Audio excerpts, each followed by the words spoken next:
एक संस्मरण याद आ रहा है आचार्य भगवंत का। उस समय पथरिया नगर में पूज्य अजित सागर जी, पूज्य वसुधन सागर जी और मैं आचार्य भगवंत की आज्ञा से पथरिया में शीतकालीन वासना कर रहे थे। पंचकर्णक की भूमिका बन गई। आचार्य के पास सूचना भेजी, आचार्य को समाज निवेदन की। आचार्य ने कहा देखो, आचार्य यही बोलते देखो, सोचो, हो जाएगा, पुण्य बढ़ाओ, माला खेलो, पुण्य गाढ़ा करो। लेकिन हम लोगों को विश्वास था कि आचार्य जी जरूर भक्ति घर भगवान जैसे आएंगे आएंगे आएंगे। और 18 तारीख थी शायद, आचार्य का पथरिया नगर में प्रवेश हो गया।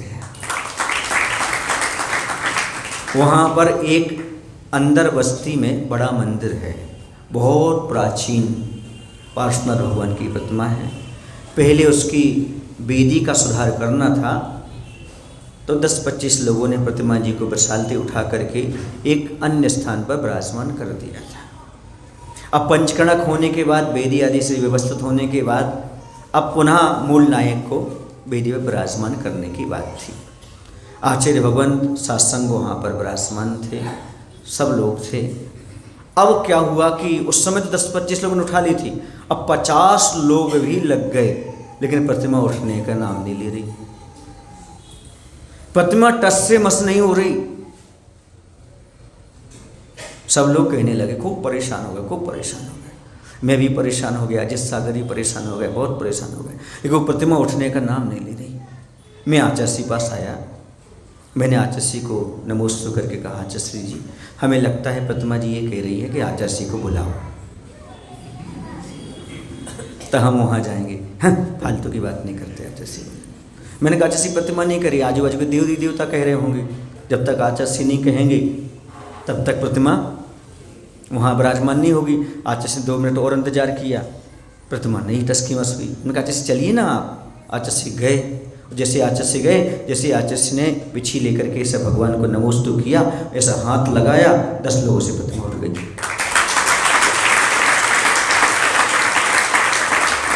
और प्रतिमा सीधी जाकर के वेदी में अच्छे से विराजमान हो गई। मैंने आचार्य से कहा, आचार्य देखो आपने हाथ लगाया, आपके हाथ के स्पर्श से प्रतिमा जी वहाँ पर पहुँच गई। बोले नहीं, मैंने ना स्पर्श किया और न मैंने उठाया, मैंने तो नमस्कार किया था।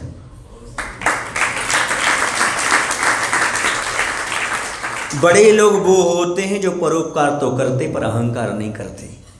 बड़े लोग वो होते हैं जो परोपकार तो करते, अहंकार नहीं करते, और काम हो जाए तो प्रभु और गुरु का नाम लेकर करते।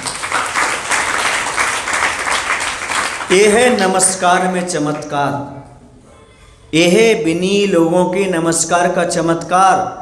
जो झुकता है उसके पास अहंकार तो होता ही नहीं है। नमस्कार करने से अहंकार समाप्त हो जाता है। हम और आप होते, देखो मैं जब तक नहीं आया तब तक प्रतिमा नहीं उठी, और उन्होंने क्या कहा, मैंने हाथ नहीं लगाया, मैंने भगवान को नहीं उठाया, मैंने मात्र उनको नमस्कार किया था, भगवान वहाँ तक पहुँच गए। कुछ लोगों का कहना था कि कुंडलपुर में आचार्य व्यर्थ में अभिमान रख रहे हैं कि बड़े बाबा की प्रतिमा उठ जाएगी और उस स्थान पर पहुंच जाएगी। अरे भैया प्रतिमा कहीं टूट गई, कुछ हो गया तो क्या होगा, आदि आदि अटकलें लगा करके चल रहे थे। बहुत सारी बातें लोग उत्पन्न कर रहे थे, लेकिन प्रतिमा फूल जैसी जाकर के वहाँ पर बैठ गई। ऐसा क्यों हुआ? क्योंकि याद रखना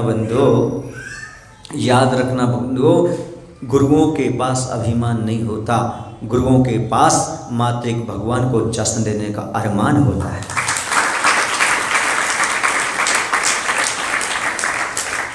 लोगों ने कहा ये बड़े बाबा का चमत्कार था। हमने कहा बिल्कुल मत मानना, स्वाध्यायशील लोग हो तुम लोग। ये बड़े बाबा का चमत्कार नहीं है, क्योंकि भगवान के 34 अतिशय अपने जीवन में हो गए, अब कोई चमत्कार नहीं। ये छोटे बाबा गुरु विद्यासागर का चमत्कार है, इन भक्तों की भावना का चमत्कार है। लाखों लोगों की भक्ति। कुछ बात समझ में आ रही है आपको? ये क्या चीज़ है? जो विनयवान होते हैं, वास्तव में धर्म जिनके अंदर होता है वो जो सोच लें वो काम होता है और भगवान की कृपा भी उन पर अच्छे से बरसती है। तुम लोगों ने नहीं देखा होगा और सुना भी नहीं होगा, लेकिन उस दिन आचार्य की आंखों से झर झर झर आंसू बहे थे। क्यों बहे थे? देखो, मैंने एक भगवान से भावना रखी थी, कभी भगवान से कोई भावना नहीं रखी, ना उच्च पद की भावना रखी, ना और कुछ करने की, मात्र भगवान तुम्हें उच्चासन देना है, ऐसी भावना रखी थी। भगवान ने हमारी भावना पूर्ण कर दी। आंखों से आंसू झर झर। आप तो मात्र अपनी उच्च पद की इच्छा करते हो, आपको उच्च पद मिल जाता है तब आपके आंसू आ जाते हैं। भगवान ने हमारी सुन ली, लेकिन भगवान ने ये बड़ी बात सुन ली, क्या हम अपने उच्चासन नहीं, भगवान को उच्चासन देना चाहिए थे। ऐसा भाव अपने आप में एक महाव्रती माधव धर्म की मूर्ति गुरु विद्यासागर के अंदर ही हो सकता है। ये नमस्कार का चमत्कार है। नमस्कार करो, झुको, माधव धर्म को पालो, पर देखो आपके जीवन में भी अपने आप चमत्कार घटित होते चले जाएंगे। क्योंकि जहाँ पर गुण ही गुण होते हैं वहाँ पर देवताओं को भी आकर के झुकना पड़ता है, उस कार्य को पूर्ण कराना पड़ता है।